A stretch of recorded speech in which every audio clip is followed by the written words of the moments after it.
Cara, você fala russo e nem precisa, porque agora nós vamos assistir uma incrível entrevista com Putin falando português. A entrevista completa de Tucker Carlson a Putin, 100% dublado, com o timbre da voz idêntica às vozes originais.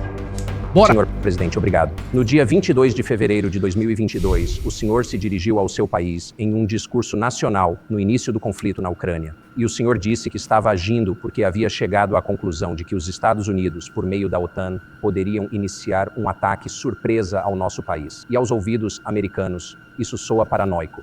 Diga-nos, por que você acredita que os Estados Unidos podem atacar a Rússia do nada? Como o senhor concluiu isso? Sim, não é que a América fosse desferir um golpe surpresa na Rússia. Eu não falei isso. Estamos apenas fazendo um show ou estamos tendo uma conversa séria? Aqui está a citação. Obrigado. É uma série formidável. Mas, já que você tem uma educação básica em história, pelo que eu entendo... Sim. Então eu vou me permitir... a dar uma pequena referência histórica de apenas 30 segundos ou 1 minuto. Por favor. Veja como as nossas relações com a Ucrânia começaram, de onde a Ucrânia surgiu e o Estado russo começou a se unir como um Estado centralizado. Este é considerado o ano da criação do Estado russo, 862. Quando os novgorodianos, existe uma cidade, Novgorod, no noroeste do país, convidaram o príncipe Rurik, da Escandinávia, para o trono dos Varangianos. 1862. Em 1862, a Rússia comemorou o milênio de sua condição de Estado. Há um monumento em Novgorod dedicado ao milênio do país. Em 1882, o sucessor de Rurik, o príncipe Oleg, que era de fato um regente, com o filho jovem de Rurik, morreu naquela época. Chegou a Kiev, removeu 2 irmãos do poder, que aparentemente eram uma vez membros do exército de Rurik. E assim, a Rússia começou a se desenvolver, tendo 2 centros, em Kiev e em Novgorod. A próxima data significativa na história da Rússia, 988, é o batismo da Rússia, quando o príncipe Vladimir, o tataraneto de Rurik, batizou a Rússia e aceitou a ortodoxia, a parte oriental do cristianismo. Desde então, o Estado russo centralizado começou a ser fortalecido por causa do território unificado, dos laços econômicos unificados, de uma língua e, depois do batismo da Rússia, de uma fé e do poder do príncipe. O Estado russo centralizado começou a se formar, mas por várias razões, depois da introdução do trono de herança, nos tempos antigos, a Idade Média, Yaroslav, o sábio. Um pouco mais tarde, depois que ele faleceu, o trono de herança foi difícil. Não foi passado diretamente do pai para o filho mais velho, mas do príncipe que havia falecido para o irmão dele, depois para os filhos, em diferentes linhas. Tudo levou à fragmentação da Rússia, um estado unificado que começou a se formar como um único. Não tem nada de especial nisso, a mesma coisa ocorreu na Europa. No entanto, o fragmentado Estado russo tornou-se presa fácil para o império que já foi governado por Genghis Khan, e seus sucessores, Khan Bati, vieram para a Rússia, saquearam quase todas as cidades, destruíram-nas. A parte sul, onde Kiev ficava, bem como algumas outras cidades, acabaram por perder a independência, e as cidades do norte, elas mantiveram parte de sua soberania, pagaram tributo à horda, mas mantiveram parte da soberania. E então, no centro de Moscou, um Estado russo unificado começou a se formar. A parte sul das terras russas, incluindo Kiev, começou a gradualmente atingir outro imã para o centro que se formava na Europa. Era o lituano, o grande principado lituano. Foi até chamado de lituano russo, porque os russos eram uma parte significativa desse Estado. Eles falavam a antiga língua russa, eram ortodoxos. Mas então ocorreu a união do Grande Ducado da Lituânia e o Reino da Polônia. Poucos anos depois, outra união foi firmada, já na esfera espiritual. E alguns dos padres ortodoxos se subordinaram ao poder do Papa. E assim, essas terras faziam parte do Estado polonês-lituano. Mas os poloneses, por décadas, estiveram engajados na polonização dessa parte da população. Eles introduziram à língua a ideia de que não eram inteiramente russos, que como moravam perto da fronteira, eram ucranianos.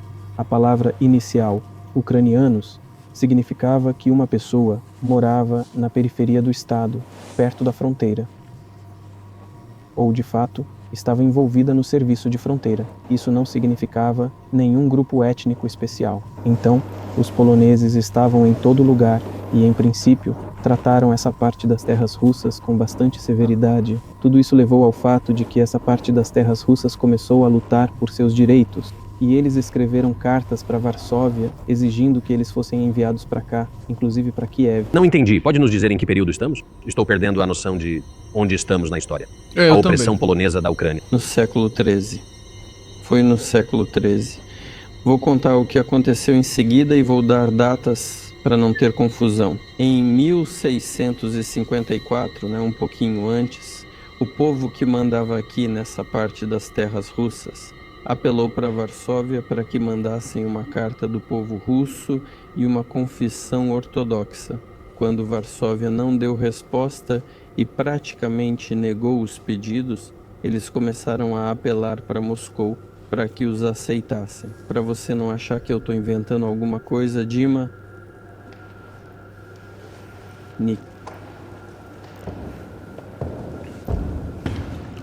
Acho que vai apresentar documentos. Bom, não parece que você esteja inventando isso. Não sei porque é relevante para o que aconteceu. Não, são documentos do arquivo, cópias. Há cartas de Bogdan Khmelnytsky, um homem que controlava o poder nesta parte das terras russas, que agora chamamos Ucrânia. Ele escreveu para Varsóvia exigindo seus direitos. E depois que recebeu uma recusa, ele começou a escrever cartas para Moscou, pedindo para colocá-los sob a mão forte do czar de Moscou. Existem cópias desses documentos. Vou deixá-los para você, como uma boa lembrança. Há uma tradução em russo, mas você irá traduzi-la mais tarde para o inglês. A Rússia não concordou em aceitá-los imediatamente, porque se baseava no fato de que a guerra com a Polônia começaria. Ainda assim, em 1654, o Conselho Terreno, que era um órgão representativo do poder do antigo Estado russo, decidiu que esta parte das antigas terras russas faria parte do Estado do czar de Moscou. E, como era de se esperar, a guerra com a Polônia começou. Durou 13 anos, depois a truce foi concluída e somente após a conclusão deste ato, em 1654, em 32 anos, a paz com a Polônia foi concluída. A paz eterna, como foi dito, e todas estas terras, incluindo Kiev, foram deixadas para a Rússia. E toda a margem direita do Dnieper foi deixada para a Polônia. Então, durante os tempos de Catarina II, a Rússia devolveu todas as suas terras históricas, incluindo o sul e o oeste. Tudo continuou até a Revolução. Antes da Primeira Guerra Mundial, o Estado-Maior austríaco, que aproveitou as ideias do povo ucraniano, começou a promover ativamente as ideias da Ucrânia e dos ucranianos. Claro. O porquê? Porque antes da Guerra Mundial, havia o desejo de enfraquecer o inimigo potencial, de criar condições favoráveis para si na fronteira. E esta ideia, que nasceu na Polônia, de que as pessoas que vivem neste território não são inteiramente russas, mas um grupo étnico especial de ucranianos, começou a ser promovida pelo Estado-Maior austríaco. As teorias da independência da Ucrânia surgiram no século XIX, que falavam da necessidade da independência da Ucrânia, mas na verdade todos esses pilares da independência ucraniana deveriam ter um relacionamento muito bom com a Rússia. Eles insistiam nisso. No entanto, depois da Revolução de 1917, os bolcheviques tentaram restaurar o Estado, uma guerra civil estourou, inclusive com a Polônia. Um tratado de paz foi assinado com a Polônia em 1921 e a parte ocidental do rio Dnieper voltou de novo para a Polônia.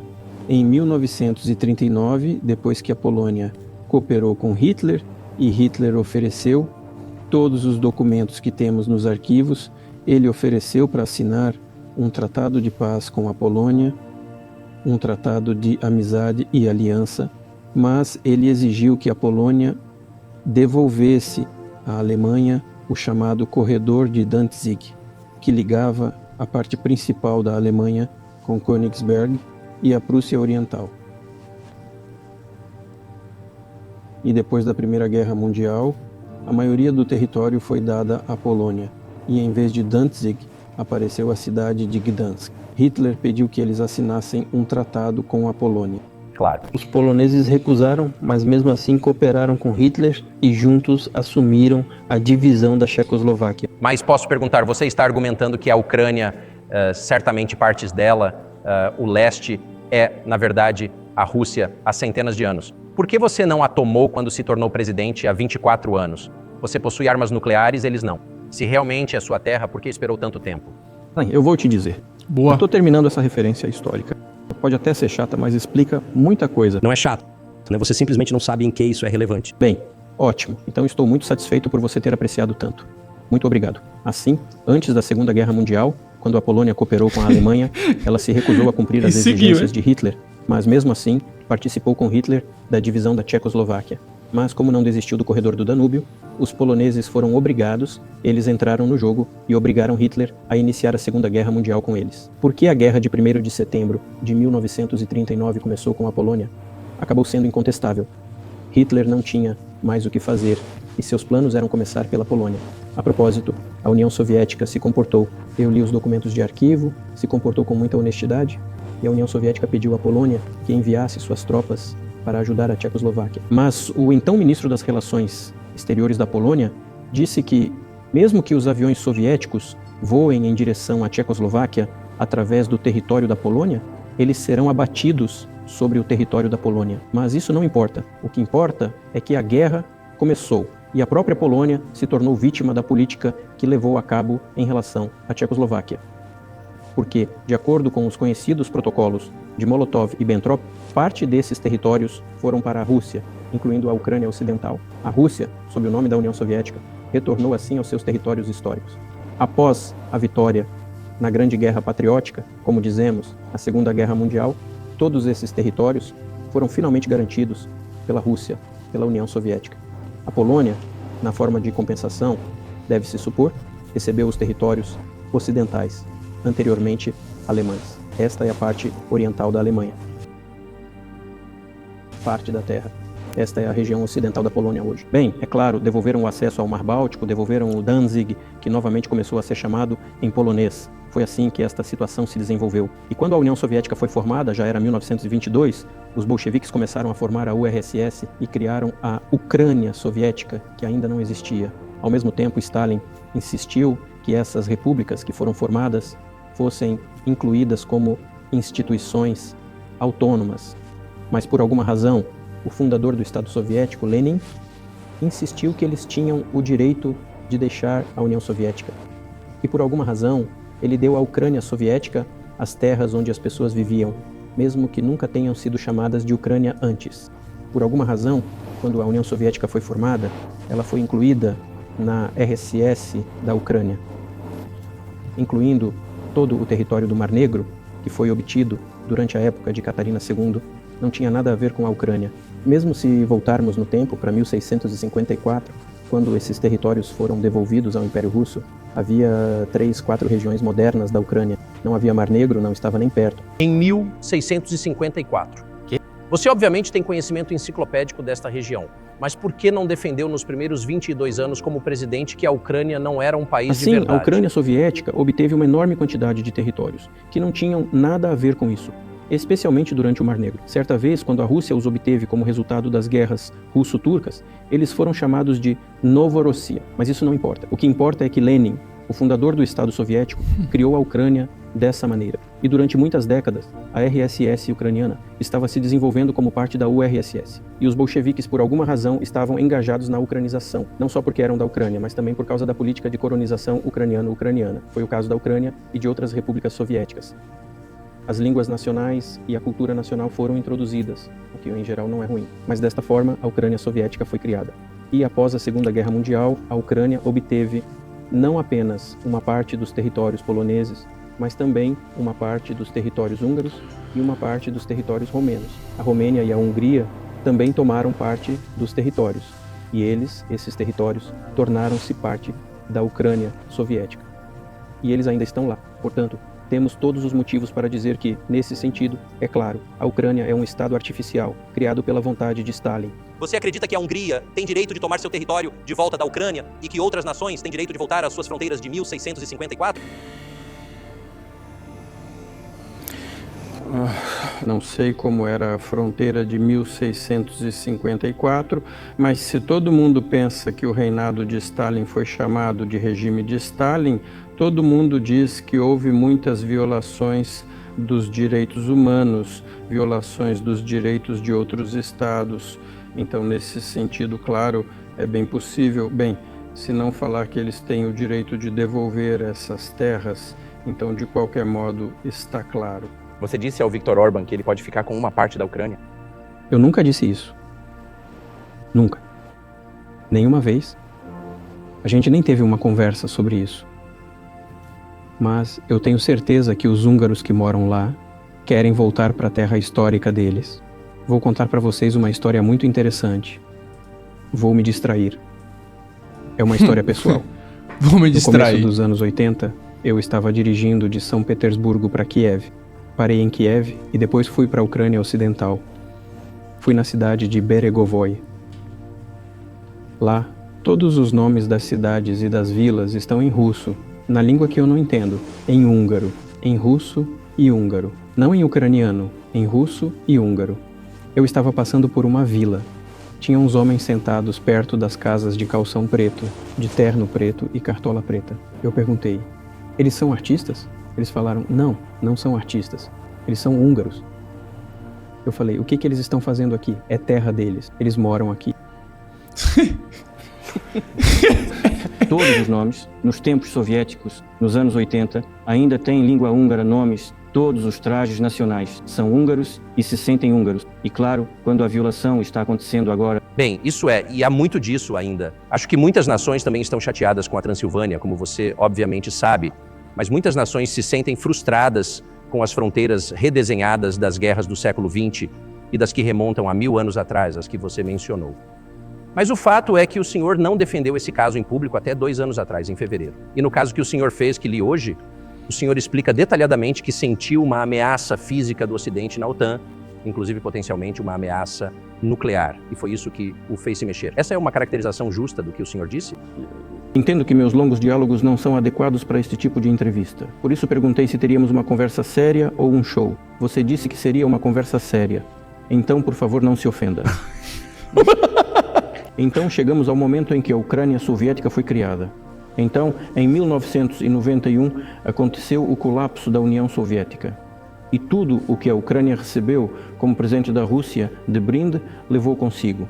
E, em geral, agora estou chegando a um ponto muito importante do hoje. Afinal, esse colapso da União Soviética... Obrigado. O colapso da União Soviética foi iniciado pela liderança russa. Não sei no que a liderança russa se baseava naquela época, mas suspeito que havia vários motivos para isso. Primeiro, creio que a liderança russa se baseava no fato de que os fundamentos fundamentais das relações entre a Rússia e a Ucrânia eram o fato de que 90% das pessoas falavam russo, que havia relações entre si, que havia uma cultura comum, uma história comum e, finalmente, uma religião comum. Todas essas são coisas fundamentais. E a existência comum dentro de um único Estado por séculos. Todas essas são coisas fundamentais. A economia é muito estreitamente ligada. Tudo isso se baseia na inevitabilidade das nossas boas relações. Esta é a primeira razão. E a segunda é muito importante. Quero que vocês, como cidadãos americanos, e seus ouvintes e telespectadores também ouçam sobre isso. A liderança russa anterior baseou-se no fato de que a União Soviética deixou de existir, não há mais linhas divisórias ideológicas. A Rússia foi voluntária e proativamente ao colapso da União Soviética. E isso vem do fato de que será entendida, por assim dizer, pelo Ocidente civilizado, como uma proposta de cooperação e aliança. Isto é o que a Rússia esperava dos Estados Unidos e do chamado Ocidente coletivo como um todo. Havia pessoas inteligentes, incluindo Egon Bahr, na Alemanha, uma grande figura política do Partido Democrata Soviético, que insistiu pessoalmente em conversas com a liderança soviética antes do colapso da União Soviética, que era necessário criar um novo sistema de segurança na Europa. Era necessário ajudar a Alemanha a unir-se, mas também criar um novo sistema, onde os Estados Unidos, o Canadá, a Rússia e outros países da Europa Central se juntariam.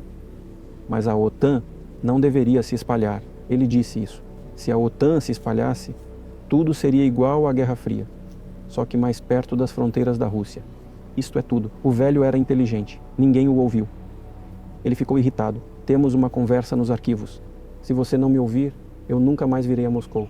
Ele ficou irritado com a liderança soviética. Ele estava certo. Tudo aconteceu como ele disse. Bem, é claro que se tornou realidade. E você mencionou isso muitas vezes. Eu acho que é um ponto justo. E muitos na América pensaram que as relações entre a Rússia e os Estados Unidos ficariam bem com o colapso da União Soviética e o fim da Guerra Fria, que aconteceu o oposto.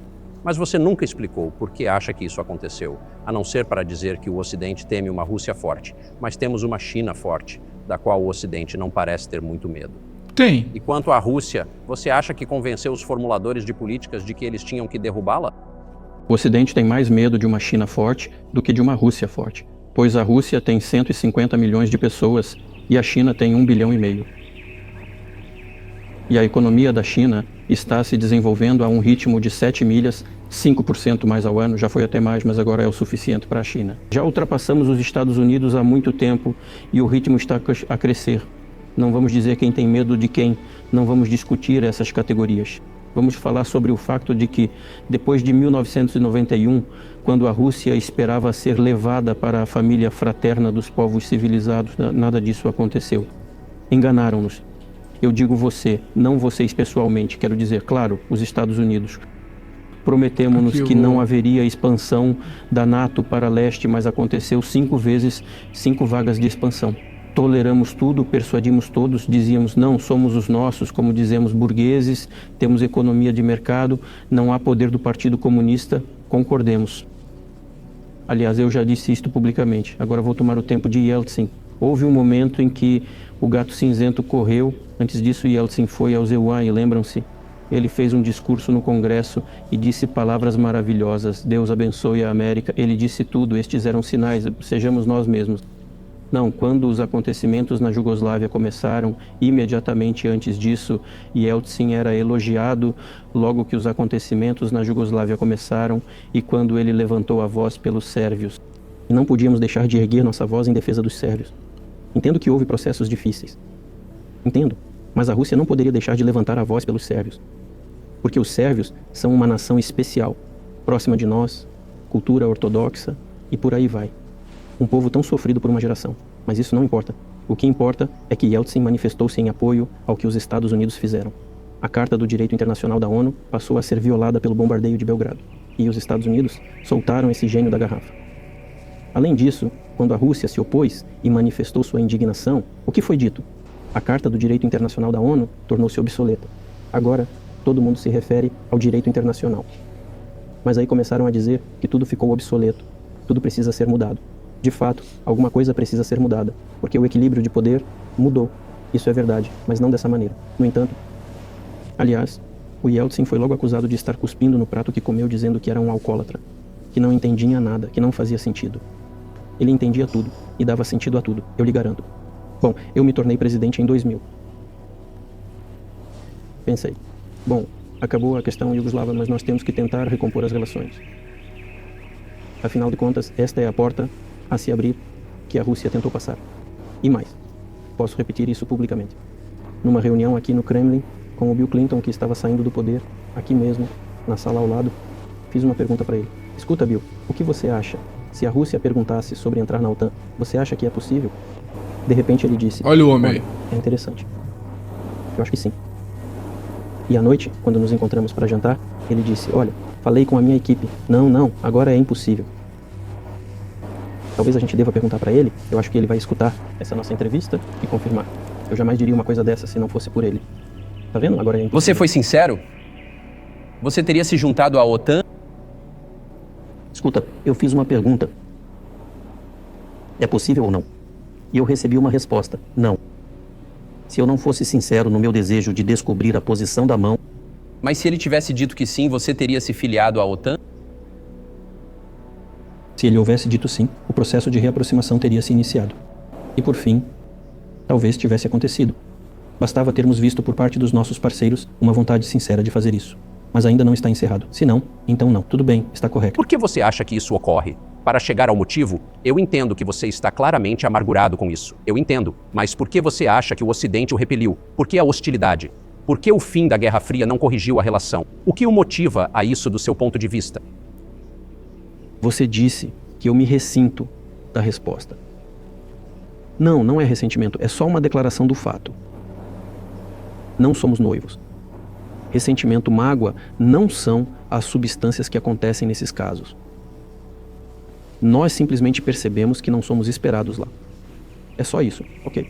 Mas vamos construir relacionamentos de uma maneira diferente. Vamos procurar pontos de contato. Por que nós recebemos uma resposta tão negativa? Você deveria perguntar para os seus líderes. Eu não posso fazer isso por eles. Eu só posso especular por quê. O país é muito grande, com a sua própria opinião e assim por diante. E os Estados Unidos, enfim, eu vi como é que se resolvem as questões na OTAN. Eu vou dar mais um exemplo agora a respeito da Ucrânia.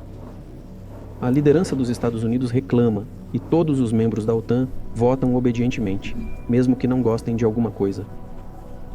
Agora vou contar o que aconteceu na Ucrânia em 2008, embora já esteja sendo discutido. Não vou contar nada de novo aqui. No entanto, depois disso, nós tentamos construir relações de maneiras diferentes.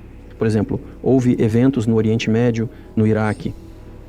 Nós construímos relações muito gentil e tranquilamente com os Estados Unidos. E eu levantei repetidamente a questão que os Estados Unidos não apoiavam o separatismo nem terrorismo no norte do Cáucaso. Mas nós ainda continuamos a fazer isso. E apoio político, apoio de informação, apoio financeiro, até mesmo apoio militar, vieram dos Estados Unidos e seus satélites em relação a formações terroristas no Cáucaso. Uma vez eu estava com meu colega, também presidente dos Estados Unidos, e eu levantei essa questão. Ele disse, bem, não pode ser. Você tem alguma prova? Eu digo sim. Eu estava preparado para falar sobre isso e dei a ele as provas. Ele olhou para elas e disse, desculpe, mas foi assim. Eu cito. Ele diz, bem, vou chutar a bunda deles. Nós esperamos e esperamos por uma resposta, mas não houve resposta. Eu disse ao diretor do FSB, bem, você escreve para a CIA, como resultado de algum tipo de conversa com o presidente. Eu escrevi 1, 2 vezes, e então obtivemos uma resposta. Nós temos a resposta no arquivo, e a CIA nos deu uma resposta. Trabalhamos com a oposição na Rússia. Acreditamos que isso é correto e continuaremos a trabalhar com a oposição. É engraçado. Bem, nós percebemos que não haveria conversa. Forças em oposição ao senhor. Então o senhor está dizendo que a CIA está tentando derrubar o seu governo. É claro que me referi, neste caso, aos separatistas, aos terroristas que lutaram conosco no Cáucaso. É disso que eu estava falando. Eles chamavam isso de oposição. Este é o segundo ponto. O terceiro ponto é muito importante. Muito importante. Este é o momento em que o sistema pró-Estados Unidos foi criado. E a gente convenceu a não fazer isso nos Estados Unidos por muito tempo. Depois que eu fui convidado pelos Estados Unidos, o Bush Jr. e o Bush pai me convidaram para visitar eles no oceano. Teve uma conversa muito séria com o presidente Bush e a equipe dele. Eu sugeri que os Estados Unidos, a Rússia e a Europa fizessem um antissistema conjunto, que, como a gente acredita, ele é criado em uma ordem unilateral e ameaça a nossa segurança. Apesar de os Estados Unidos terem dito oficialmente que foi criado contra ameaças de mísseis do Irã. A mesma coisa foi a base para a criação de um antissistema. Eu sugeri que os Estados Unidos, a Rússia e a Europa trabalhassem juntos. Eles falaram, é muito interessante. Me perguntaram se era sério. Eu falei, absolutamente. Em que ano foi isso? Não me lembro. É fácil descobrir na internet, quando eu estava no ZEO, a convite de Bush pai. É ainda mais fácil descobrir, agora eu conto. E me falaram, é muito interessante. Eu digo, imagine, se juntos resolvermos uma tarefa estratégica global no serviço de segurança. O mundo vai mudar, provavelmente vamos ter disputas, provavelmente econômicas e até políticas. Nós vamos mudar radicalmente a situação do mundo. Eles falaram, sim. Perguntei, vocês estão falando sério? Eu digo, claro. Eles me falaram, precisamos pensar. Eu digo, por favor. Então aqui, neste escritório onde estamos falando agora, veio o ministro da Defesa Gates, ex-diretor da CIA, e a secretária de Estado Rice. Aqui, atrás desta mesa, do lado de frente, você vê esta mesa? Sentaram-se deste lado eu e o ministro das Relações Exteriores, o ministro da Defesa da Rússia do outro lado. Eles falaram, sim, nós pensamos e estamos de acordo. Eu digo, graças a Deus, ótimo, mas com algumas exceções. Então, por 2 vezes, você descreveu presidentes dos Estados Unidos tomando decisões que foram prejudicadas pelos chefes de suas agências. Então, parece que você está descrevendo um sistema que não é dirigido pelas pessoas que são eleitas em sua narrativa. Isso mesmo. No final, recebemos um envio. Não vou entrar em detalhes, porque acho que não é correto, mas foi uma conversa sigilosa. Mas o fato de nossa proposta ter sido rejeitada é um fato.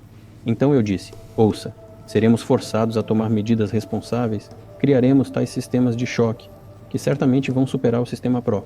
A resposta foi, não fazemos nada contra vocês, mas façam o que quiserem. Pressupomos que não seja contra nós, não contra os EU. Eu disse, ok, vamos lá. E criamos sistemas hipersônicos, numa distância intercontinental, e continuamos a desenvolvê-los. Estamos agora na frente de todos, na criação de sistemas hipersônicos de choque. E os Estados Unidos e outros países estão aprimorando a cada dia. Mas nós não fizemos. Nós nos oferecemos para ir por outro caminho, mas eles nos rejeitaram. Agora, sobre a decisão da OTAN de ir para o leste. Mas Corrida armamentista. Nenhuma OTAN para ir para o leste. Não haverá um palmo para o leste, como nos disseram. Mas eles não registraram no papel. Então vamos decidir. 5 decisões. E colocamos os Estados Bálticos e toda a Europa Oriental e assim por diante. E agora chego ao ponto principal. Chegamos à Ucrânia. No ano de 2008, numa cúpula em Bucareste, foi anunciado que as portas para a Ucrânia e a Geórgia estavam abertas para a OTAN. Agora sobre como as decisões são tomadas lá. Alemanha, França pareciam ser contra, assim como alguns outros países europeus. Mas então, como se viu mais tarde, o presidente Bush, ele é um cara tão forte, um político forte. Como me disseram mais tarde, ele nos pressionou e tivemos que concordar. É engraçado, como num jardim de infância, onde as garantias são simples. Que tipo de jardim de infância é esse? Que tipo de gente são essas? Veja, eles os pressionaram e eles concordaram. E então eles dizem, bem, a Ucrânia não estará na OTAN, sabe? Eu digo, eu não sei. Eu sei que vocês concordaram em 2008. Por que vocês não concordam no futuro? Bem, então eles nos pressionaram. Eu digo, por que eles não vão pressionar vocês amanhã? E vocês concordam de novo. Bem, é um absurdo. Com quem fala lá? Eu não entendo mesmo. Estamos prontos para conversar? Quem? Onde estão as garantias? Nenhuma. Aí começaram a dominar o território da Ucrânia. Eu contei para vocês a história de como esse território foi se desenvolvendo. Quais eram as relações com a Rússia? Bem, a cada 2 ou 3, sempre tinha alguma conexão com a Rússia.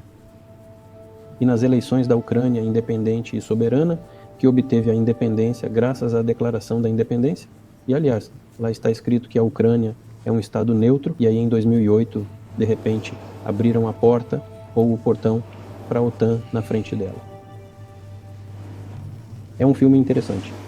A gente não concordou com...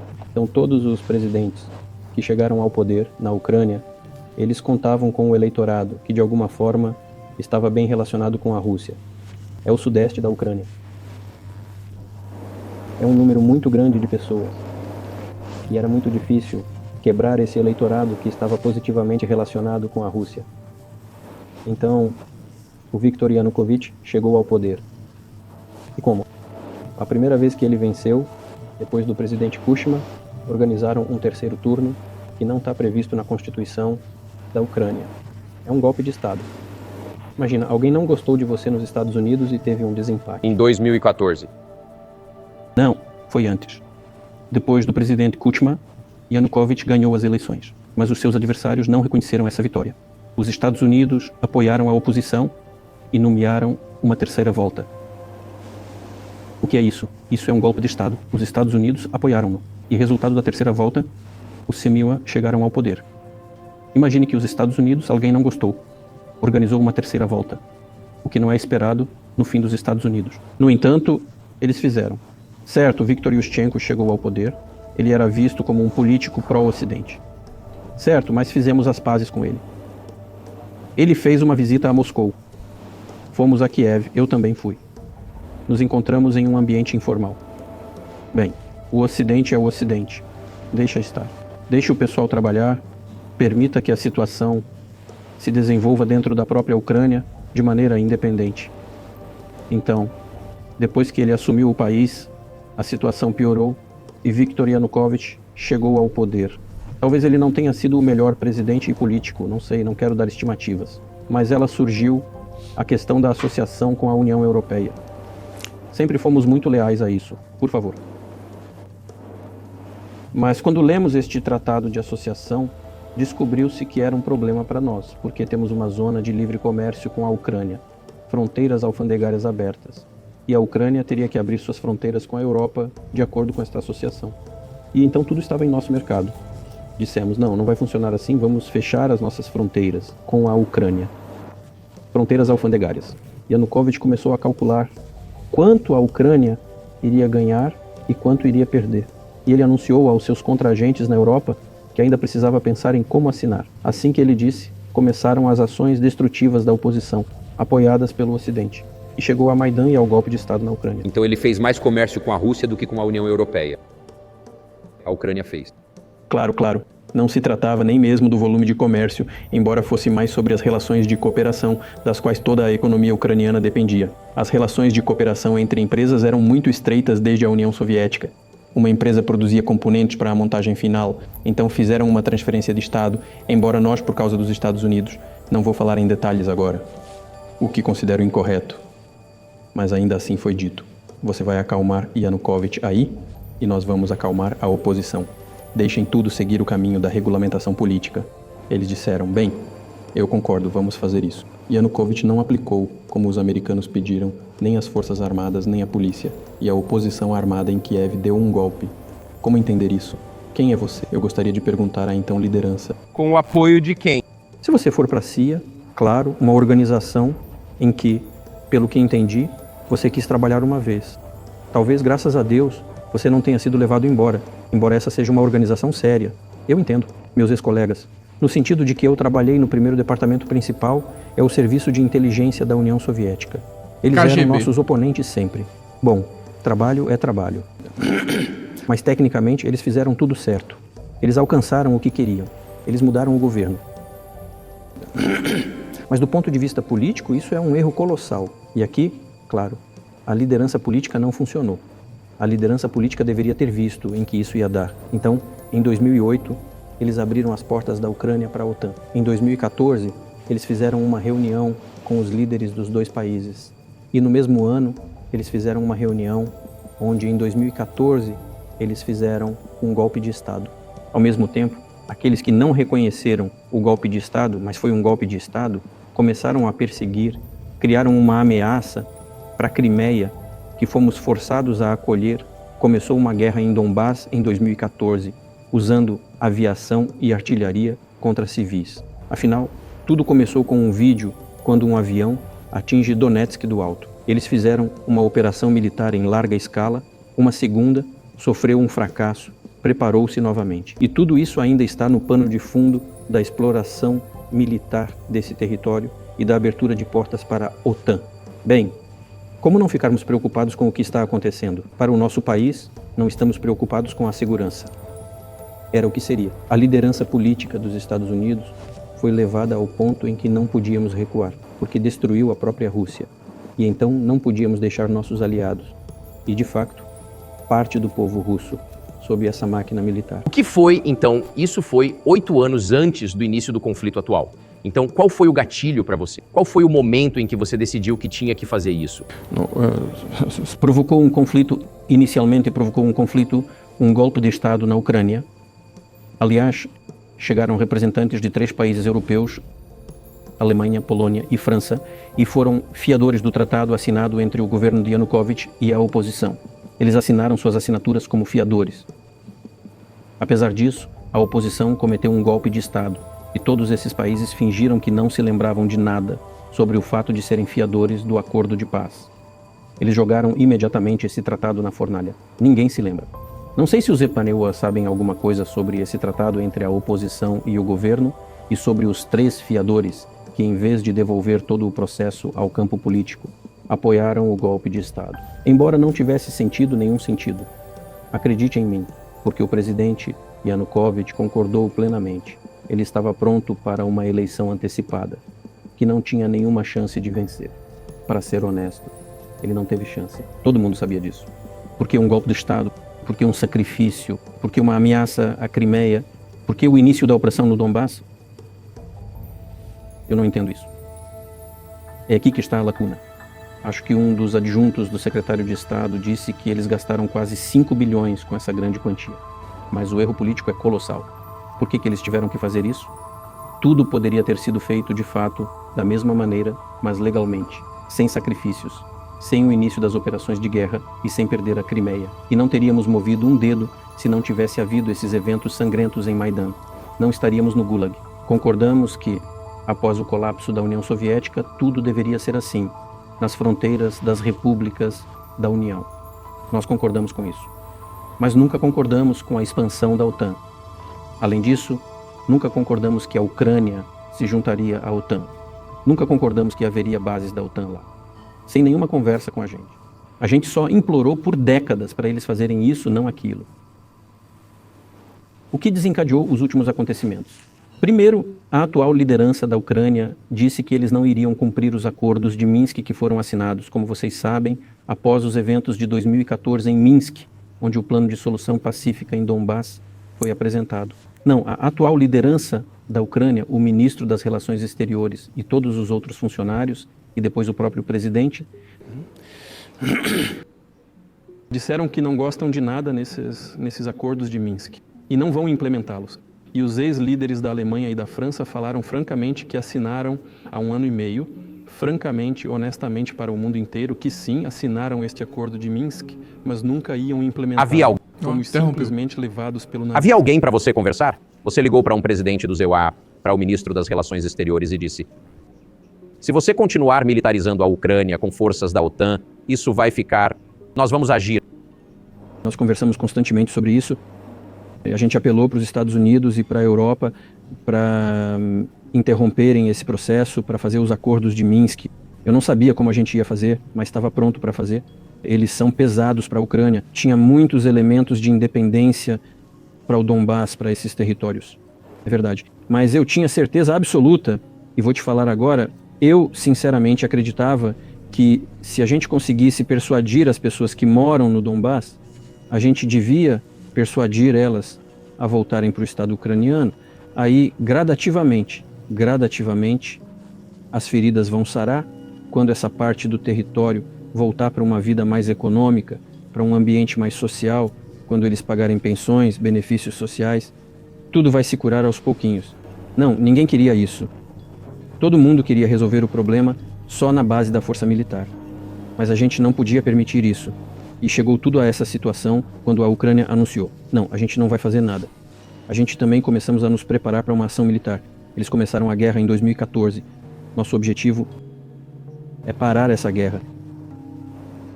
E a gente não começamos ela em 2022. Essa é uma tentativa de parar ela. Você acha que parou agora? Quero dizer, você alcançou os seus objetivos? Não, ainda não atingimos nossos objetivos, pois um dos eles é a desnazificação, ou seja, proibição de todos os tipos de movimentos neonazistas. Este é um dos problemas que debatemos durante o processo de negociação, que terminou em Istambul no ano passado, mas não foi por nossa iniciativa, pois os europeus nos disseram que devemos criar condições para a assinatura final dos documentos. Meus colegas na França e na Alemanha disseram: como vocês imaginam que eles assinarão um contrato com uma arma apontada para a cabeça? Precisamos retirar as tropas de Minsk, certo? Retiramos as tropas de Kiev. E nossos negociadores ucranianos jogaram imediatamente no lixo todos os acordos que havíamos alcançado em Istambul e se prepararam para um confronto armado de longo prazo com o auxílio dos Estados Unidos e seus satélites na Europa. Foi assim que a situação se desenvolveu e é assim que ela se apresenta atualmente. Mas o que é da minha conta? O que é a desnazificação? O que isso significa? Sim, quero falar sobre isso agora. É uma questão muito importante. Desnazificação. Depois de conquistar a independência, a Ucrânia começou a procurar sua identidade, como dizem alguns analistas ocidentais. E não pensou em nada melhor do que colocar a cabeça dessa identidade, não, um dos falsos heróis que cooperaram com Hitler. Já disse que no início do século XIX, quando surgiram os teóricos da independência e soberania da Ucrânia, eles vieram do fato de que a Ucrânia, um país independente, deveria ter um relacionamento muito bom e gentil com a Rússia, mas devido ao desenvolvimento histórico, quando este território fazia parte da comunidade da Polônia, os ucranianos foram perseguidos com bastante crueldade. Os ismaelitas tentaram destruir essa identidade e se comportaram de maneira muito cruel.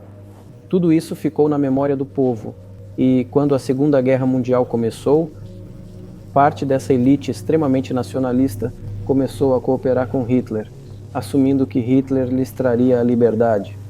E as tropas alemãs, mesmo as tropas da SS, fizeram o trabalho mais sujo de destruir a população polonesa e judaica, entregando-o aos colaboradores que colaboraram com Hitler. E aí começaram os massacres brutais contra as populações polonesa e judaica. Os líderes desses massacres eram figuras conhecidas como Bandera e Shushkevich. Essas pessoas foram transformadas em heróis nacionais. É esse o problema. E ficamos ouvindo sempre dizer que no nacionalismo e no neonazismo existem em outros países. Sim, existem russos, mas nós reprimimos. E em outros países eles são reprimidos, mas não na Ucrânia. Na Ucrânia eles se tornaram heróis nacionais. Erguem monumentos para eles, estão em bandeiras e os seus nomes são gritados na multidão, como na Alemanha nazista. São essas pessoas que destruíram os poloneses, judeus e russos. Precisamos parar com essa prática e essa teoria. Claro, qualquer nação, ela cresceu, se considera um pedaço do povo. Eu digo que isso é um pedaço do povo russo geral. Eles dizem, não, nós somos um povo separado. Tá certo, se alguém se considera um povo separado, ele tem o direito de se considerar, mas não baseado no nazismo, tá? Ideologia nazista. Ficaria satisfeito com o território que tem agora? Não, vamos terminar agora. Você fez uma pergunta sobre neonazismo e desnazificação. Veja bem, o presidente da Ucrânia veio ao Canadá, isso é bem conhecido, mas é abafado no Ocidente, e apresentaram no parlamento canadense uma pessoa que, como disse o presidente do parlamento, lutou durante a Segunda Guerra Mundial contra os russos. Bem, quem lutou contra os russos durante a Segunda Guerra Mundial? Hitler e seus capangas. Descobriu-se que este homem serviu nas tropas da SS. Ele pessoalmente matou russos, poloneses e judeus. As tropas SS, formadas por nacionalistas ucranianos, eles estavam envolvidos nesse trabalho sujo. O presidente da Ucrânia levantou-se junto com todo o parlamento do Canadá e aplaudiu este homem. Como é possível imaginar uma coisa dessas? A propósito, o próprio presidente da Ucrânia é judeu. Na verdade, a minha pergunta é, o que você fará a respeito? Quer dizer, Hitler está morto há 80 anos, a Alemanha nazista não existe mais. Isso é verdade. Então, acho que o que você está dizendo é que quer extinguir ou pelo menos controlar o nacionalismo ucraniano, mas como? Como você faz isso? Ouça-me. Sua pergunta é muito sutil. Posso dizer o que penso? Você não ficará ofendido. Claro. É uma pergunta muito desagradável. Você diz, Hitler está morto? Ele está morto há 80 anos. Mas sua causa está viva. As pessoas que mataram judeus, russos e poloneses estão vivas. E o atual presidente da Ucrânia o está aplaudindo no parlamento canadense. Podemos dizer que erradicamos completamente essa ideologia? Se o que vemos está acontecendo hoje, o que é desnazificação no nosso entendimento? Precisamos nos livrar dessas pessoas que deixam essa teoria e prática vivas e tentam preservá-la. Isso é o que é desnazificação. Isso é o que queremos dizer com isso. Certo. A minha pergunta foi um pouco mais específica. Claro que não foi uma defesa dos nazis, sejam eles neonazis ou não. Era uma questão prática. Você não controla o país inteiro. Você não controla Kiev. Parece que você não quer controlar. Então, Como se elimina uma cultura, uma ideologia, sentimentos ou uma visão da história num país que você não controla? O que você faz a respeito disso? Mas, sabe, por mais estranho que possa parecer, durante as negociações em Istambul, nós realmente concordamos que tudo isso está por escrito, que na Ucrânia não será cultivado o neonazismo, inclusive será proibido a nível legislativo. Senhor Carça, nós concordamos com isso, né? Acontece que isso pode ser feito durante o processo de negociação e não há nada humilhante nisso para a Ucrânia como um Estado moderno e civilizado. Afinal, será que algum Estado tem permissão para propagar o nazismo? Permissão? Haverá negociações e por que não houve conversas para resolver o conflito na Ucrânia? Tratativas de paz? Eles chegaram a um estágio muito avançado de acordo sobre a posição de um processo complexo, mas mesmo assim eles estavam praticamente concluídos. Mas depois que retiramos as tropas de Kiev, eu já disse, o outro lado, ou seja, na Ucrânia, descartou todos esses acordos e acatou as instruções dos países ocidentais, europeus e Estados Unidos, para lutar contra a Rússia até o fim vitorioso. E mais, o presidente da Ucrânia proibiu legalmente as negociações com a Rússia, ele assinou um decreto proibindo todos de negociar com a Rússia. Bem, como vamos negociar se ele mesmo se proibiu a todos? Sabemos que ele apresenta algumas ideias sobre esse acordo, mas para chegar a um acordo sobre algo é preciso conduzir um diálogo, não é assim? Quando foi a última vez que você falou com o presidente da Ucrânia? Bem, já nem me lembro da última vez que falei com ele, não me recordo mesmo, dá pra verificar isso lá. Você não se lembra? Sim, não, mas o quê? Eu tenho que me lembrar de tudo, eu tenho muitos assuntos próprios para tratar, nós temos questões políticas internas. Bem, ele está financiando a guerra em que você está lutando, então eu acho que isso deveria ser memorável. Bem, sim, ele financia, mas quando falei com ele foi antes do início da operação militar especial, é claro. E a propósito, eu disse a ele na época, não vou entrar em detalhes, nunca faço isso, mas eu disse a ele então, acredito que você está cometendo um enorme erro de proporções históricas. O que foi que ele disse? Pergunte a ele, por favor. Para ele é fácil, já que você é cidadão dos Estados Unidos. Vai e pergunte, pois não seria apropriado eu comentar. Mas você não fala com ele desde antes de fevereiro de 2022? Não, nós não conversamos, mas temos certos contatos. A propósito, você se lembra que eu te falei sobre minha proposta de trabalharmos juntos em um sistema de defesa antimísseis? Sim. Pode perguntar a qualquer um, eles estão todos vivos e bem. Tanto o ex-presidente, Sr. Gates, quanto o atual diretor do Departamento Central de Inteligência, Sr. Burns, que era embaixador na Rússia na época, acho que foi um embaixador muito bem sucedido. Todos eles são testemunhas dessas conversas. Pergunte a eles. O mesmo vale aqui. Se você estiver interessado no que o Sr. Presidente Biden me respondeu, pergunte a ele. De qualquer forma, conversamos sobre isso. Estou definitivamente interessado, mas visto de fora, parece que isso poderia se degenerar ou evoluir para algo que traga o mundo inteiro para um conflito e possa iniciar um lançamento nuclear. Então por que você simplesmente não liga para o Biden e diz, vamos resolver isso? Tudo é muito, muito simples. Repito, temos contatos em várias agências governamentais e vou lhe dizer o que estamos dizendo a esse respeito e o que estamos transmitindo à liderança do EUA. Se vocês realmente querem cessar as hostilidades, precisam parar o fornecimento de armas, tudo terminará dentro de algumas semanas, é isso. E então poderemos negociar um acordo antes de fazê-lo e pará-lo. O que é mais fácil? Por que devo ligar para ele? Mas aí Putin tá querendo reedição, né? Você acha que a OTAN está preocupada com a possibilidade disso se transformar em uma guerra global ou em um conflito nuclear? O Putin tá querendo que a Ucrânia se renda nesse caso. De qualquer forma, eles estão falando sobre isso, tentando intimidar sua própria população com uma suposta ameaça russa. Isso é um fato óbvio. E pessoas que pensam por si mesmas percebem isso. Bem, não as pessoas comuns, mas sim as pessoas pensantes. Os analistas, aqueles que estão realmente envolvidos na política, enfim, simplesmente as pessoas inteligentes compreendem perfeitamente que isso é uma farsa, que a ameaça russa está sendo exagerada.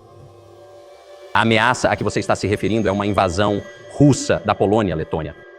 um comportamento expansionista. Você consegue imaginar um cenário em que a Rússia enviaria tropas para a Polônia? Apenas em um caso, se houver um ataque à Rússia vindo da Polônia. Isso porque não temos nenhum interesse, nem na Polônia, nem na Letônia, nem em lugar nenhum. Para que precisamos disso? Não temos nenhum interesse. Bem, o argumento, e eu sei que você sabe disso, é que ele invadiu a Ucrânia e tem ambições territoriais em todo o continente, mas você está afirmando categoricamente que não é o caso. Absolutamente. Isso está completamente fora de questão. Você simplesmente não precisa ser nenhum tipo de analista. Isso vai contra o bom senso. É óbvio que ser arrastado para algum tipo de guerra global, e uma guerra global colocaria toda a humanidade à beira da destruição. Então, é claro que existem meios de dissuasão. Estavam sempre nos assustando, dizendo que amanhã a Rússia usará armas nucleares táticas, que amanhã usará isso ou aquilo. Não, depois de amanhã. Mas, na verdade, são apenas histórias de terror para o cidadão comum, com o objetivo de extrair mais dinheiro dos contribuintes americanos e europeus para o confronto com a Rússia no teatro de operações da Ucrânia. O objetivo, como é possível enfraquecer ainda mais a Rússia. Um dos nossos senadores dos Estados Unidos pelo estado de Nova York, Chuck Schumer, disse ontem: acredito que temos que continuar a financiar o esforço ucraniano, ou soldados e cidadãos americanos poderão acabar lutando lá. Como você avalia essa declaração? Isso é uma provocação, e uma provocação barata. Não entendo por que os soldados americanos deveriam lutar na Ucrânia, já que há mercenários dos Estados Unidos lá. A maioria dos mercenários são da Polônia. Em segundo lugar estão os mercenários dos Estados Unidos e em terceiro lugar da Geórgia. Se alguém tiver a intenção de enviar tropas regulares, isso certamente colocará a humanidade à beira de um conflito global muito sério. Isso é óbvio. Os Estados Unidos precisam disso? Para quê? A 100 quilômetros do território nacional, vocês não têm mais nada com que se ocupar. Vocês têm muitos problemas na fronteira. Problemas com a imigração, problemas com a dívida externa, com uma dívida nacional de mais de $1 trilhão. Não há mais nada para fazer? Precisam ir lutar na Ucrânia? Não seria melhor chegar a um acordo com a Rússia? Chegar a um acordo já entendendo a situação que está se desenvolvendo hoje em dia, entendendo que a Rússia lutará pelos seus interesses até o fim, entendendo isso, ainda assim começar a voltar ao bom senso, começar a respeitar nosso país, seus interesses, buscar algumas soluções. Me parece que isso é muito mais inteligente. Quem explodiu o Nord Stream? Você, com certeza. Eu estava ocupado naquele dia.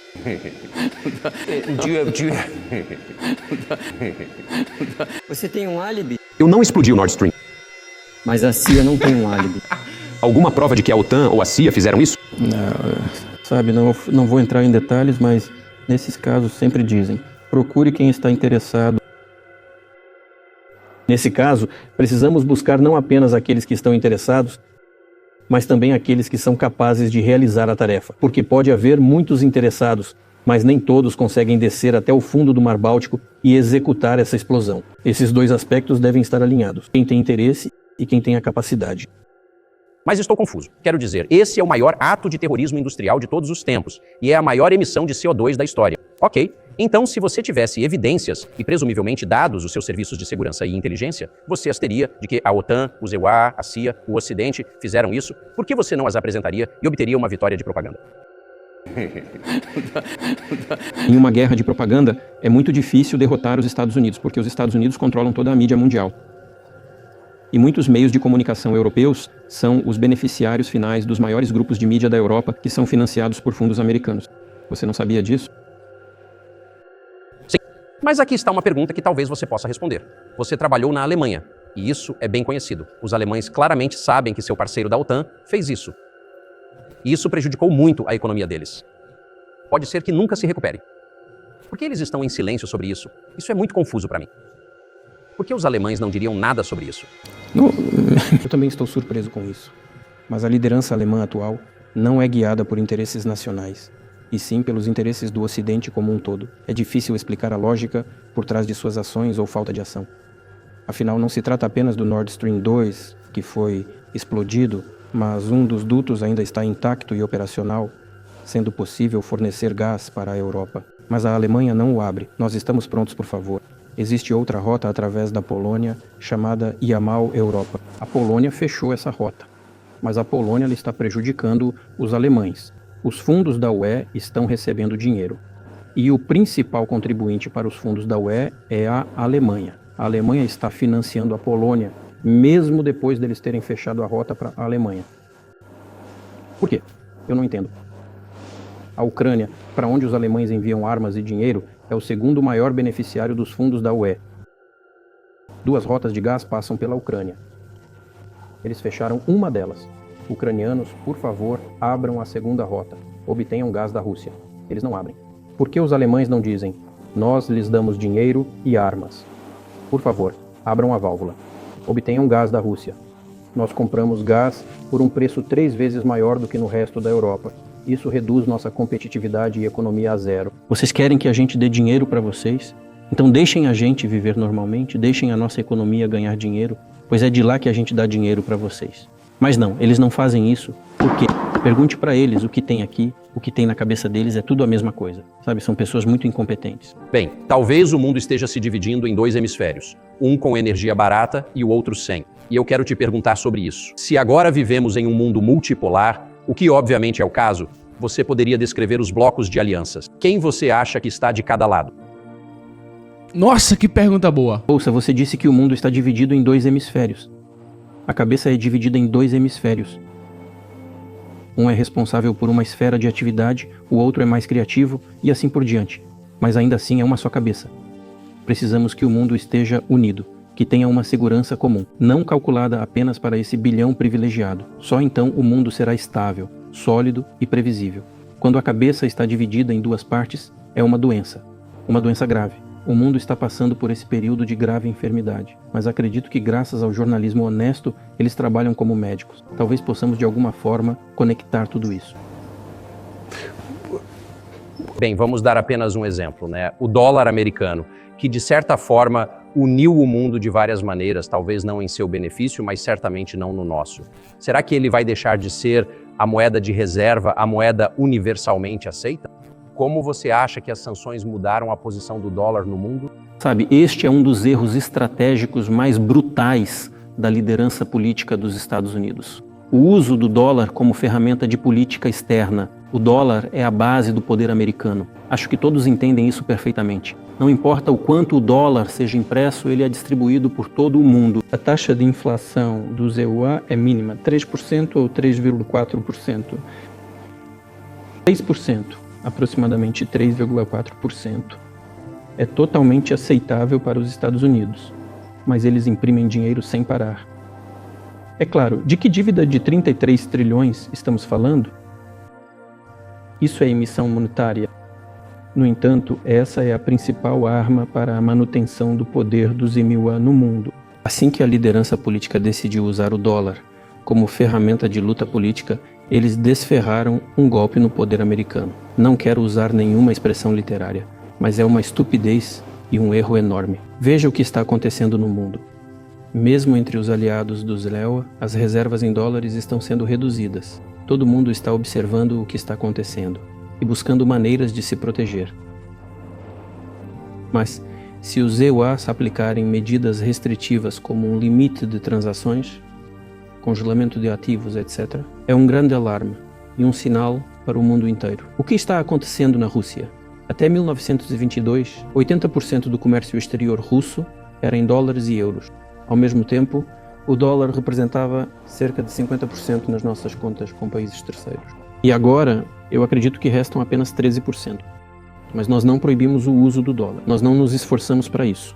Os ECOCEUA decidiram limitar nossos cálculos em dólares, do ponto de vista dos interesses dos Estados Unidos, dos contribuintes americanos, porque é um golpe para a economia dos ECOWAR. Isso enfraquece o poder dos Estados Unidos no mundo. Agora, nossos cálculos nossos cálculos em yuan eram de aproximadamente 3%. Agora, 34% estamos contabilizando em rublos e cerca de 34% em yuan. Por que os Estados Unidos fizeram isso? Eles provavelmente pensaram que tudo iria desmoronar. E além disso, veja, outros países incluindo países produtores de petróleo, já estão calculando a venda de petróleo em yuan. Você entende o que está acontecendo ou não?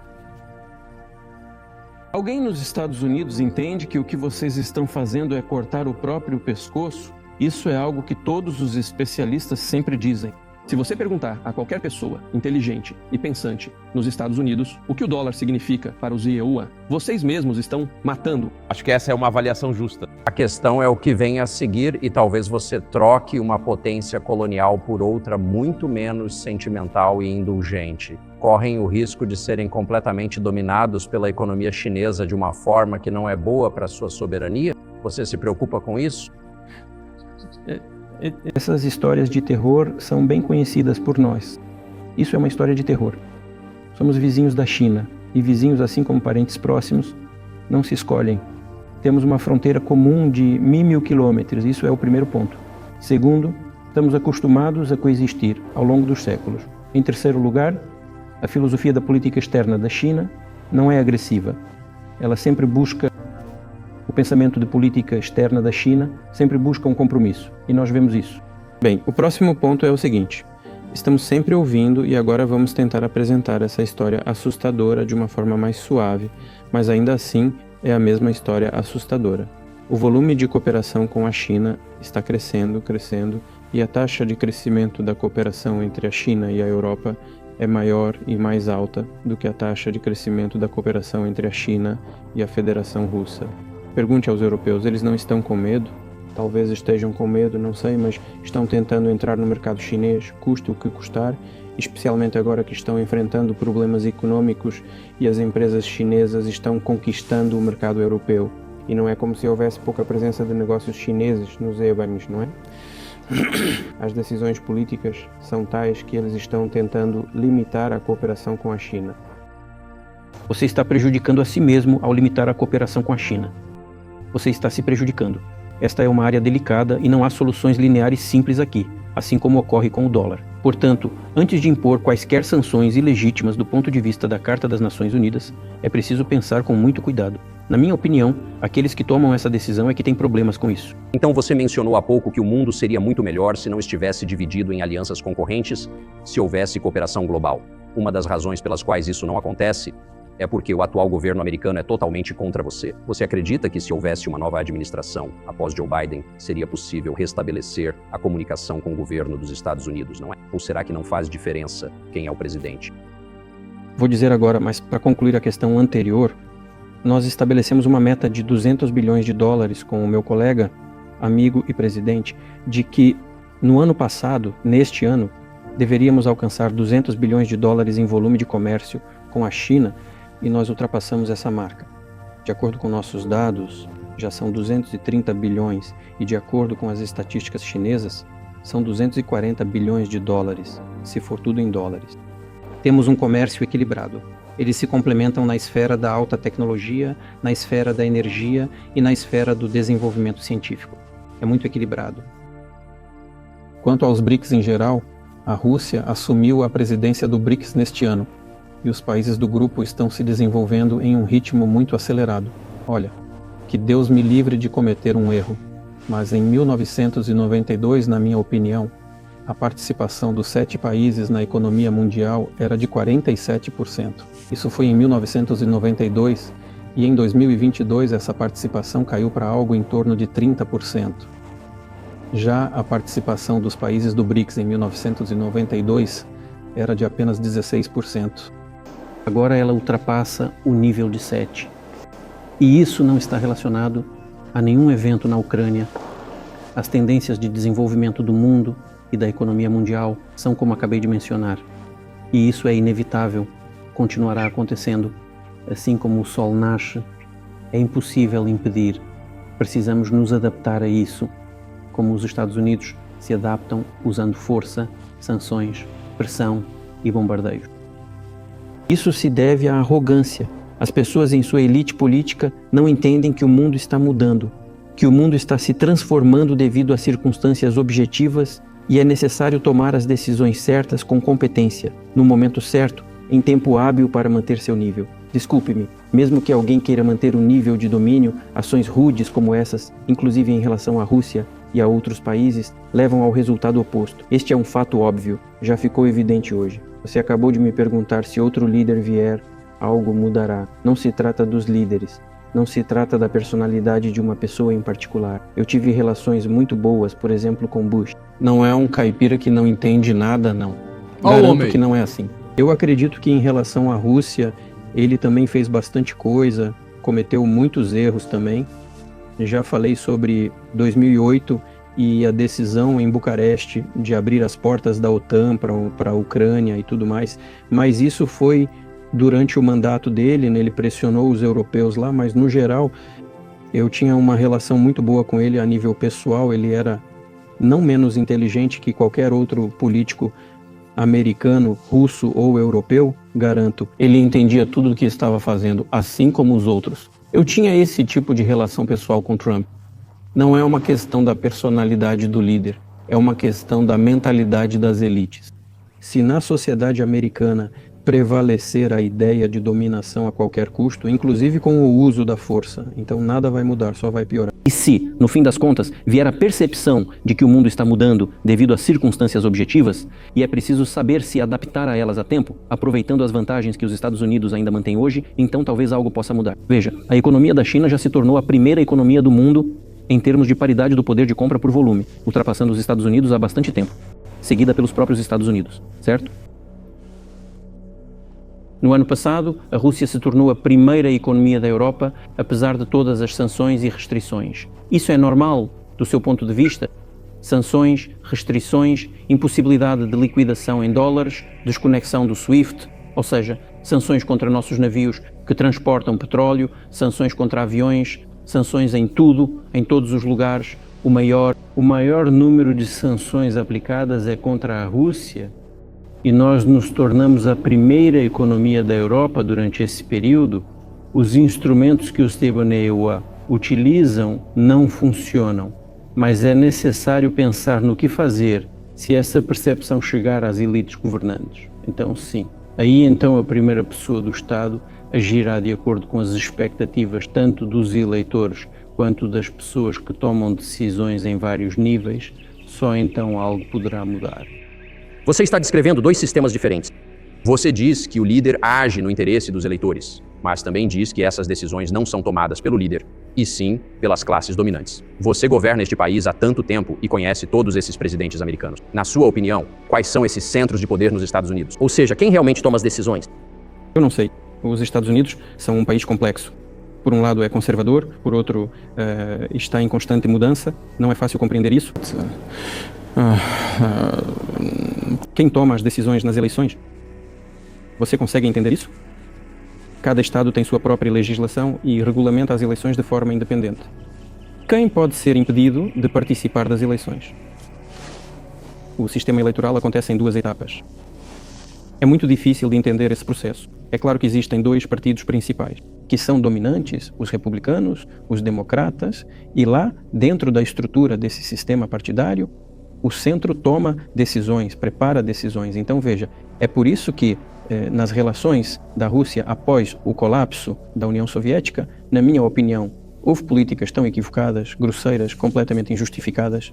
Nenhuma política sensata foi conduzida, pressão foi exercida, porque esta é uma política de pressão. A expansão da OTAN, o apoio aos separatistas no Cáucaso, a criação de um sistema de defesa antimísseis, esses são todos elementos de pressão, pressão, pressão, pressão. Depois arrastar a Ucrânia para a OTAN, é tudo pressão. Por quê? Eu acho que, em parte, é porque foi criado um excesso de capacidade produtiva, por assim dizer, durante a luta contra a União Soviética.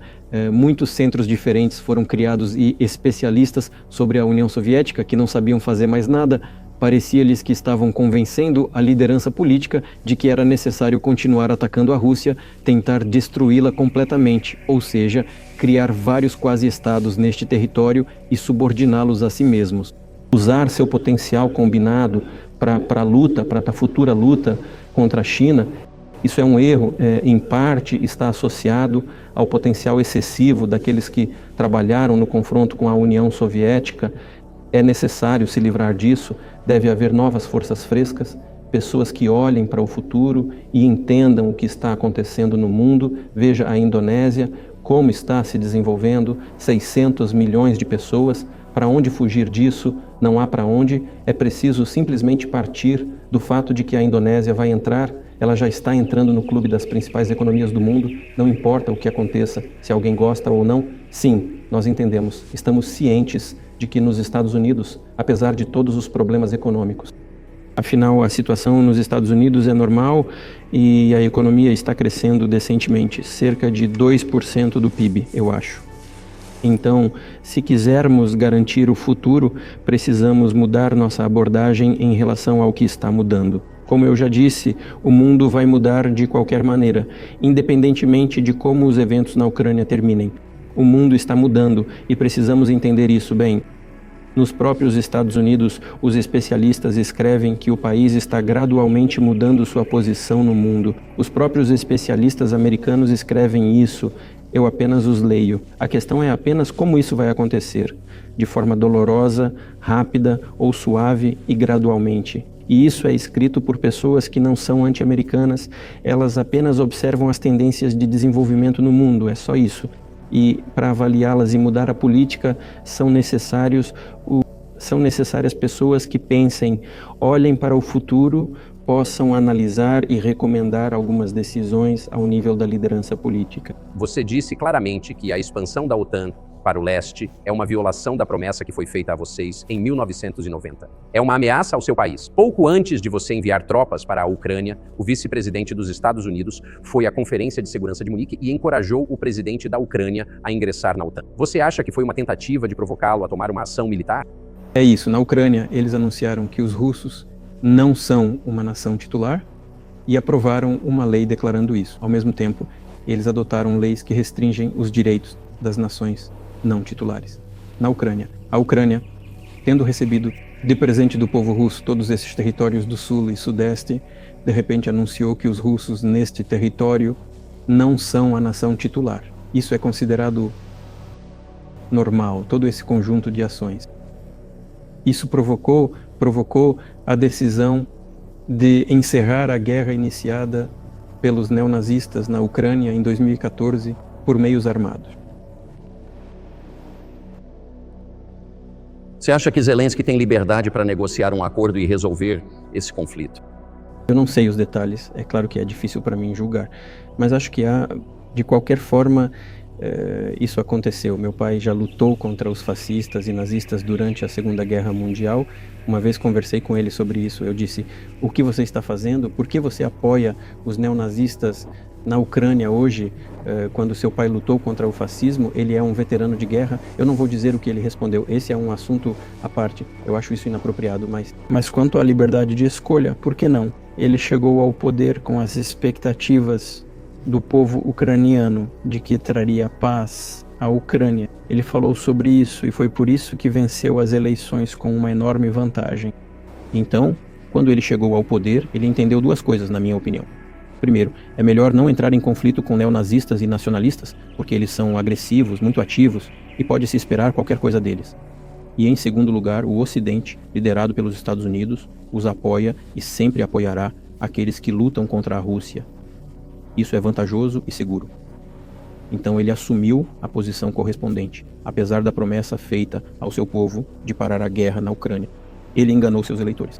Mas você acha que neste momento, em fevereiro de 2024, ele tem a liberdade, a autonomia para falar diretamente com você ou com o seu governo sobre colocar um fim nisso, que claramente não está beneficiando nem o país dele, nem o mundo? Você acha que ele é capaz de fazer isso?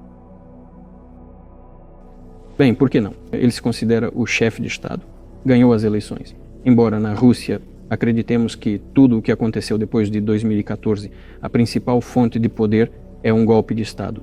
Nesse sentido, até o atual governo é ilegítimo, mas ele se considera presidente. Como tal, é reconhecido pelos Estados Unidos, por toda a Europa e por quase todo o resto do mundo. E por que não? Ele pode, nós negociamos com a Ucrânia. Em Istambul, chegamos a um acordo, ele sabia disso. Além disso, o chefe do grupo de negociação, o senhor Arakhamia, eu acho que é esse o sobrenome dele, ele ainda lidera a facção, o partido governante do presidente Narrada. Ele ainda lidera o partido do presidente Narrada no parlamento do país, ele ainda está lá. Ele até colocou sua assinatura no documento de que estou falando. Então ele declarou publicamente ao mundo inteiro. Estávamos prontos para assinar este documento, mas o Sr. Johnson veio e nos disse para não fazê-lo. O primeiro-ministro britânico rejeitou-nos e disse que era melhor lutar ao lado da Rússia. Eles nos darão tudo para que possamos recuperar o que foi perdido durante a batalha e o confronto com a Rússia. E nós concordamos com essa proposta. Veja, a declaração dele foi publicada. Ele disse isso publicamente. Eles podem retornar a isso. A questão é se eles querem ou não. E depois disso, o senhor presidente da Ucrânia emitiu um decreto proibindo negociações conosco. Que ele cancele esse decreto. Nós nunca nos recusamos a negociar. Nós ouvimos, a Rússia está pronta, nós não nos recusamos. Eles se recusaram publicamente. Bem, que ele mude seu decreto e inicie as negociações. Nós nunca nos recusamos. E o fato de eles terem obedecido às demandas ou ao acordo do ex-primeiro-ministro britânico, o Sr. Johnson, bem, me parece ridículo e muito triste. Porque, como disse o Sr. Rahami, poderíamos ter interrompido essas hostilidades, parado essa guerra há 1 ano e meio. Mas os britânicos nos persuadiram e nós recusamos. Onde está o Sr. Johnson agora? E a guerra continua. Essa é uma boa pergunta. Onde você acha que ele está e por que ele fez isso? Que diabos, quem sabe, tem algo que eu mesmo não entendo. Que diabos, quem sabe? A ideia geral era que, por algum motivo, todos tinham a ilusão de que a Rússia poderia ser derrotada no campo de batalha, por arrogância e por pouca inteligência, de coração puro, mas não de grande inteligência. Você descreveu a conexão entre a Rússia e a Ucrânia e mencionou a Rússia em si várias vezes como ortodoxa. Isso é fundamental para a sua compreensão da Rússia. Você disse que é ortodoxo. O que isso significa para você? Você se descreve como um líder cristão. Então, que efeito isso tem sobre você? Como eu disse, em 988, o príncipe Vladimir se batizou, seguindo o exemplo de sua avó, a princesa Olga. Em seguida, ele batizou seu exército e, gradualmente, ao longo de vários anos, batizou toda a Rússia. Foi um longo processo da religião pagã para o cristianismo que levou muitos anos. Mas, no final, esse cristianismo ortodoxo oriental ficou profundamente enraizado na consciência do povo russo. Quando a Rússia se expandiu e absorveu outras nações, aqueles que professam o islamismo, o budismo, o judaísmo, a Rússia sempre tratou essas pessoas que seguem outras religiões com grande lealdade. Essa é a sua força. Isso é absolutamente inequívoco. O fato é que em todas as religiões do mundo, como eu disse, que são religiões tradicionais da Federação Russa, na verdade, as principais teses e os valores fundamentais são muito semelhantes, se não os mesmos.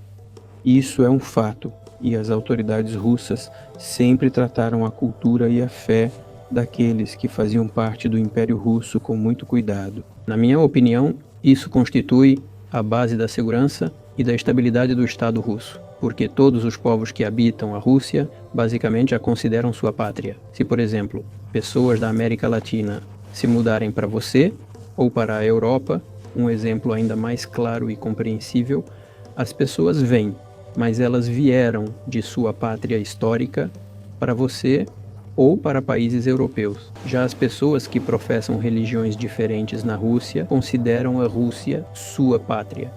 Elas não têm outra pátria, estamos juntos, somos uma grande família e nossos valores tradicionais são muito semelhantes. Como eu disse, somos uma grande família, mas cada um tem sua própria família e essa é a base da nossa sociedade. E se dissermos que a pátria e a família estão muito interligadas entre si, então é assim porque não é possível garantir um futuro normal para os seus filhos, para a sua família, se não garantirmos um futuro normal e sustentável para todo o país, para a pátria. E é por isso que na Rússia isso é tão desenvolvido e tão... Mas será que posso afirmar que a principal diferença entre as religiões é que o cristianismo é especificamente uma religião não violenta? Jesus diz para oferecer a outra face, não matar. Como pode um líder de qualquer país que tenha que matar ser considerado cristão? Como você concilia isso consigo mesmo? É muito fácil falar sobre proteger a nós mesmos, nossas famílias e nossa pátria. Nós não atacamos ninguém. Qual foi o início dos eventos na Ucrânia? O golpe de Estado e o começo das hostilidades em Donetsk, no Donbass. É isso que estamos defendendo. Estamos protegendo o nosso povo, a nós mesmos, nossa pátria e nosso futuro. Quanto à religião como um todo, não se trata de ir à igreja todos os dias ou bater a cabeça no chão. Trata-se do coração.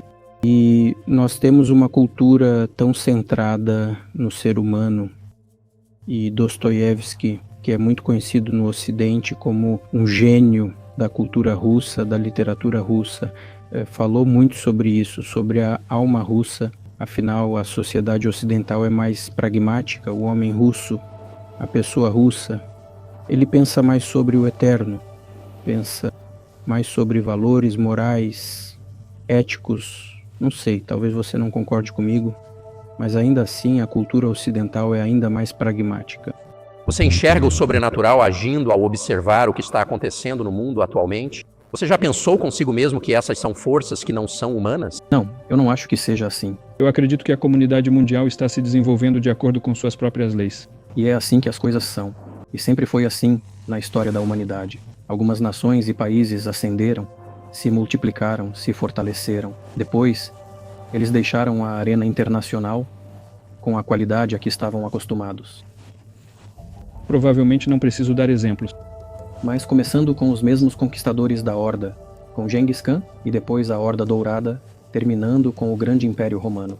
Na história da humanidade, ao que parece, não houve nada como o Grande Império Romano. No entanto, o potencial dos bárbaros foi se acumulando gradualmente e, sob sua influência, o Império Romano estava se desintegrando. À medida que os bárbaros cresciam, eles começaram a se desenvolver bem, como dizemos hoje, economicamente. Eles começaram a se fortalecer. E o regime que foi imposto ao Grande Império Romano no mundo se desmoronou. Desmoronou por um longo tempo, 500 anos. Esse processo de queda do Grande Império Romano durou 500 anos.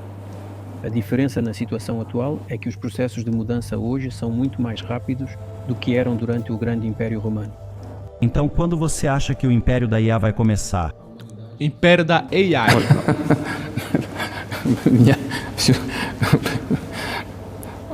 Você está se aprofundando em questões cada vez mais complexas. Para responder a essa pergunta, é necessário ser um especialista no campo dos grandes números e no campo da inteligência artificial. A humanidade enfrenta muitas ameaças. Pesquisas na área da genética que podem criar um super-humano, um ser humano especial. Um homem é um guerreiro, um homem é um cientista, um homem é um atleta. Agora, nos Estados Unidos, Elon Musk já implantou um chip no cérebro de uma pessoa. O que você acha disso? Eu acho que é impossível impedir o Musk, ele fará o que achar necessário. Mas precisamos chegar a um acordo com ele. Precisamos encontrar maneiras de convencê-lo. Eu acho que ele é um homem inteligente. Tenho certeza de que ele é um homem inteligente. Precisamos direcionar esse processo, seguir algumas regras. A humanidade deve refletir sobre o que acontecerá com ela em relação ao desenvolvimento das tecnologias mais recentes, na genética ou na inteligência artificial. Podemos prever o que acontecerá. É por isso que quando a humanidade sentiu a ameaça das armas nucleares, todos os detentores de armas nucleares começaram a negociar entre si, porque entenderam que seu uso descuidado poderia levar à destruição total. Quando chegar o entendimento de que o desenvolvimento interminável e descontrolado da inteligência artificial, genética ou outros campos modernos é impossível de ser interrompido, as pesquisas ainda serão conduzidas, assim como foi impossível esconder a pólvora da humanidade e impedir a pesquisa em um ou outro campo. Esses estudos continuarão sendo realizados, mas quando a humanidade sentir a ameaça para si mesma, para a humanidade como um todo, acho que será hora de negociar a nível interestadual e pensar em como iremos regulamentá-la. Agradeço todo o tempo que nos dedicou. Vou fazer apenas uma última pergunta, e é sobre alguém que é muito famoso nos Estados Unidos, provavelmente não aqui, Evan Gershkovich, que é repórter do Wall Street Journal. Ele tem 32 anos e está preso há quase um ano. Esta é uma história enorme nos Estados Unidos e eu só quero perguntar diretamente a você, sem entrar em detalhes ou na sua versão do que aconteceu, se, como um sinal da sua decência, você estaria disposto a libertá-lo para nós e nós o levaremos de volta para os Estados Unidos. Fizemos tantos gestos de boa vontade que me parece que esgotamos todos os limites. Ninguém respondeu aos nossos gestos de boa vontade com gestos semelhantes, mas, em princípio, estamos prontos para dizer que não excluímos essa possibilidade. Não excluímos a possibilidade de podermos fazer isso com um movimento recíproco por parte dos nossos parceiros. Quando digo parceiros, refiro-me principalmente aos representantes dos serviços especiais. Eles estão em contato uns com os outros, discutem esse tema. Não temos nenhum tabu em não resolver esse problema. Estamos prontos para resolvê-lo, mas existem certas condições que estão sendo discutidas através dos canais de parceria entre os serviços especiais. Parece-me que é possível chegar a um acordo sobre isso. Então, normalmente, quero dizer, essas coisas acontecem há séculos, obviamente. Um país pega outro espião dentro de suas fronteiras e o troca por um de seus próprios agentes de inteligência em outro país. Eu acho que o que torna isso diferente, e não é da minha conta, mas o que faz essa diferença é que o rapaz, obviamente, não é um espião, ele é apenas um garoto. E talvez ele estivesse infringindo a lei de alguma forma, mas ele não é um super espião. E todo mundo sabe disso. E ele está sendo mantido refém em troca, o que é verdade. Com todo o respeito, é verdade. E todo mundo sabe que é verdade. Então talvez ele esteja em uma categoria diferente. Talvez não seja justo pedir, sabe, outra pessoa em troca de libertá-lo. Talvez isso degrade a imagem da Rússia. Sabe, você pode dizer o que quiser, o que é um espião, o que não é um espião. Mas existem certas coisas que são previstas pela lei. Se uma pessoa recebe informações sigilosas e o faz com base em conspiração, então isso é chamado de espionagem. Ele estava fazendo isso. Ele recebeu informações confidenciais e sigilosas e fez isso com base em conspiração. Não sei, talvez ele tenha sido envolvido neste caso, talvez tenha feito isso por descuido, por iniciativa própria, mas na verdade isso é chamado de espionagem. Então aqui tudo está comprovado, porque ele foi pego pela polícia quando recebeu essa informação. Se fossem coisas fabricadas, inventadas, não comprovadas, então seria uma história diferente. Ele foi pego pela polícia quando recebeu informações secretas de forma conspiratória. O que é isto? Mas você está sugerindo que ele estava trabalhando para o governo do ZIOR? Ou para a OTAN? Ou ele era apenas um repórter que recebeu material que não deveria ter recebido? Eu não sei, né? Não sei para quem ele trabalhava, mas repito novamente, a obtenção de informações secretas de forma conspiratória é chamada de espionagem. Ele trabalhou no interesse dos serviços de inteligência americanos, de algumas outras estruturas. Eu não acho que ele tenha trabalhado para Mônaco. É improvável que Mônaco esteja interessado em obter essas informações. Bem, isso é algo que os serviços de inteligência precisam resolver entre si, entende? Existem certos desenvolvimentos nessa área. Existem pessoas que, na nossa opinião, não estão conectadas aos serviços especiais. Escute. Deixe-me contar. Há um homem sentado em um país, no país de um aliado dos Estados Unidos, que por razões patrióticas eliminou um bandido em uma das capitais europeias. Durante os eventos no Cáucaso, você sabe o que ele fez? Não quero dizer, mas mesmo assim vou contar. Não exclua a possibilidade de que a pessoa que você mencionou, Sr. Yashpovich, possa retornar à sua terra natal. Por que não? Não faz sentido mantê-lo preso na Rússia indefinidamente. Mas deixe que nossos colegas dos serviços de inteligência do lado americano também pensem em como resolver os problemas que nossos próprios serviços enfrentam. Estamos abertos a negociações. Mas Evan, você deveria estar olhando para isso. Quer dizer, isso é algo completamente diferente. Quer dizer, este é um repórter de jornal de 32 anos. Ele cometeu algo diferente. Sim, ele não é apenas um jornalista. Repito novamente, este é um jornalista que recebeu informações secretas de forma conspiratória. Bem, sim. Esta é uma história completamente diferente. Estou falando apenas sobre aquelas pessoas que estão essencialmente sob o controle das autoridades do ZEAWA, onde quer que eles estejam presos, e há um diálogo entre os serviços de inteligência. Isso deve ser resolvido de forma silenciosa, calma e profissional. Os contatos existem. Espero que o senhor o liberte. Senhor presidente, muito obrigado. Eu também gostaria que ele fosse embora. Eu também gostaria que ele voltasse para casa. No final das contas, estou sendo completamente sincero. Repito, o diálogo está em andamento. Quanto mais divulgarmos coisas desse tipo, mais difícil será resolvê-las. Mas será que isso também se aplica à guerra? Quero dizer, acho que quero fazer mais uma pergunta, que é, e talvez você não queira responder por razões estratégicas, mas você está preocupado que o que está acontecendo na Ucrânia possa levar a algo muito maior e muito mais horrível? E o quão motivado você está para simplesmente ligar para o governo do Seab Steel e dizer vamos chegar a um acordo? Então ouça, eu já disse, nós não nos recusamos a negociar, nós não estamos nos recusando. Este é o lado ocidental e a Ucrânia hoje é inquestionavelmente um satélite dos Estados Unidos. Isso é óbvio. Eu não quero que isso soe como algum tipo de xingamento ou insulto a alguém. Bem, nós entendemos o que está acontecendo. Apoio financeiro, quanto? 72 bilhões de dólares. A Alemanha está em segundo lugar, outros países europeus. Dezenas de bilhões de dólares estão indo para a Ucrânia. Um enorme fluxo de armas. Então diga à atual liderança da Ucrânia, ouçam, vamos sentar e negociar, cancelem seu decreto estúpido, sentem-se e negociem.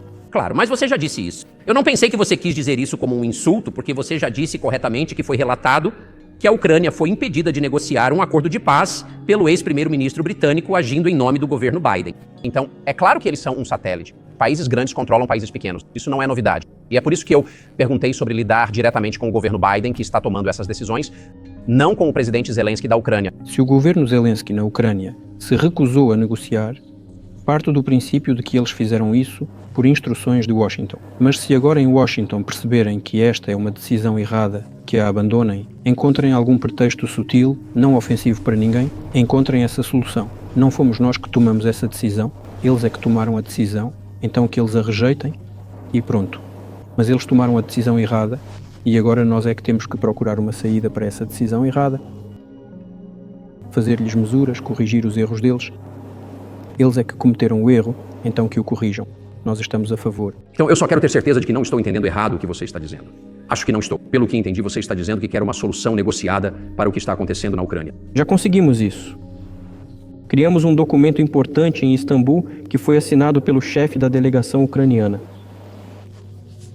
A assinatura dele está lá, concordando com a retirada deste acordo. Ele assinou o documento.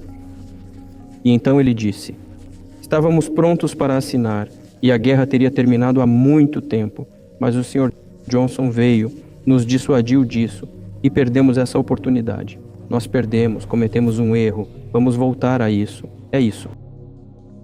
Mas por que deveríamos nos preocupar tanto com isso? E corrigir os erros de alguém? Eu entendo. Posso dizer que foi um erro nosso, né? Que intensificamos nossas ações e decidimos acabar com essa guerra com armas, como eu disse, né? Que começou em 2014 em Donbass. Mas vou me aprofundar, já falei sobre isso, acabamos de discutir. Então voltaremos a 1991, quando nos foi prometido não expandir a OTAN. Voltaremos a 2008, quando as portas da OTAN foram abertas. Voltaremos à declaração de independência da Ucrânia, quando se declarou um Estado neutro. Voltaremos ao fato de que bases da OTAN, bases americanas e britânicas, começaram a aparecer no território da Ucrânia e criar essas ameaças. Voltaremos ao fato de que o golpe de Estado foi realizado na Ucrânia em 2014. Você pode ficar rolando essa bola de um lado para o outro para sempre, mas eles a rolaram por cima da montanha. É um erro?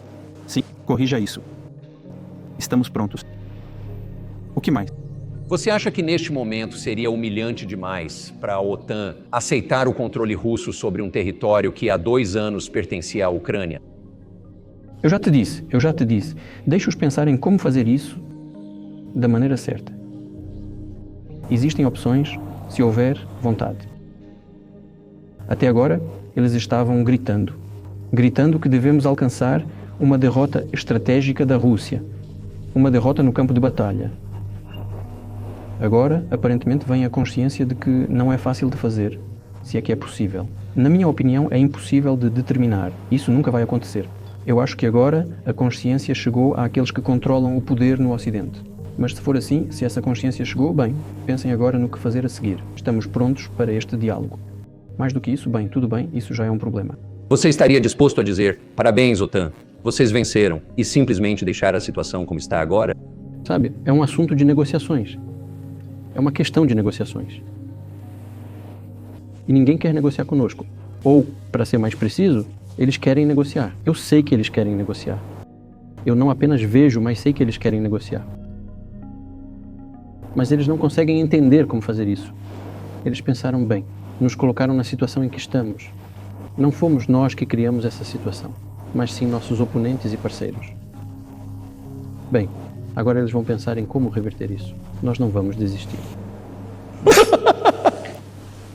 Seria engraçado se não fosse tão triste.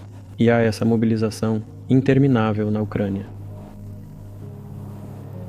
Histeria, problemas internos. Mais cedo ou mais tarde, vamos resolver isso. E sabe de uma coisa? Pode parecer estranho dizer isso agora, mas as relações entre as nações serão restauradas. Levará muito tempo, mas serão restauradas. Vou dar alguns exemplos incomuns. Houve um confronto em Volevo, um exemplo concreto.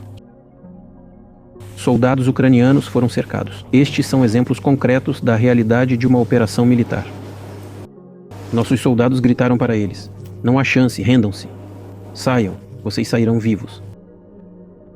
E de repente eles gritaram em russo, em um bom russo: russos não se rendem. E todos morreram. Eles ainda se sentem russos. Nesse sentido, o que está acontecendo é, até certo ponto, um elemento de guerra civil. E todos no Ocidente pensam que as hostilidades separaram para sempre uma parte do povo russo da outra. Não. A reunificação acontecerá. Ela não irá a lugar nenhum. Por que as autoridades ucranianas estão dividindo a Igreja Ortodoxa Russa? Porque ela une não o território, mas a alma. E ninguém será capaz de separá-la. Acho que isso é ótimo. Eu suponho. Obrigado, senhor presidente. Acabou. Ô, louco, meu. Cara, uma entrevista e tanto, maluco. Uma baita entrevista. Eu espero que vocês tenham gostado da dublagem. E é isso daí. Um abraço. Não se esqueça de se inscrever no canal, compartilhar esse vídeo. E o que é muito importante é você dar o like aqui também, porque o algoritmo entende que esse vídeo é maravilhoso. E aí, bum, encaminha. Show? Então, mais uma vez, obrigado por ter assistido até aqui. E um abraço. Até a próxima.